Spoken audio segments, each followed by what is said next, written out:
Hey everyone, today we're diving into a gripping and controversial story that's been making headlines.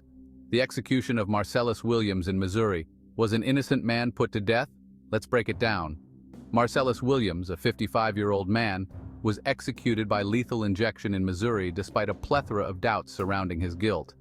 The U.S. Supreme Court denied a stay of execution, even as new evidence and pleas from Williams's lawyers and the victim's own family surfaced. Williams was convicted back in 2001 for the murder of Felicia Gale, a journalist found brutally stabbed to death in her home. His lawyers argued that new DNA evidence suggested potential contamination of the murder weapon, raising serious questions about his conviction. But despite the gravity of these findings, the state attorney general insisted that this new evidence didn't exonerate Williams.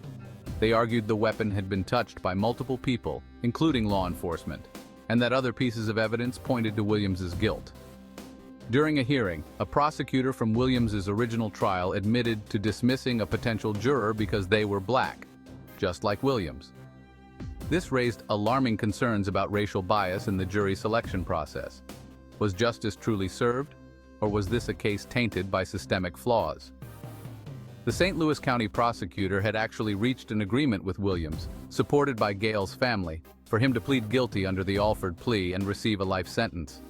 But the state attorney general opposed and blocked this deal. It seemed like every effort to reconsider or reevaluate the case was met with fierce resistance.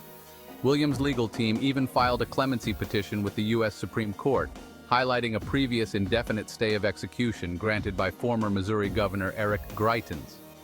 Greitens had serious doubts about the trial's integrity and even formed a board to investigate the case. However, this board was later disbanded by his successor, Governor Michael Parson, who reinstated the execution order.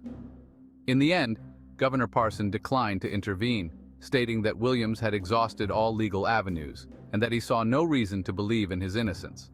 It's a decision that has sparked outrage and debate, not just about Williams' guilt or innocence, but about the very integrity of the justice system. This tragic case forces us to confront some hard questions about capital punishment and the risk of executing an innocent person. The Death Penalty Information Center reports that at least 200 people sentenced to death since 1973 were later exonerated, including 4 cases in Missouri alone. Are these risks too high to justify the death penalty? What do you think? Do you believe justice was served, or do you think Marcellus Williams was innocent? Let me know in the comments below. And if you found this video insightful, don't forget to subscribe and hit that bell icon so you never miss an update. Thanks for watching.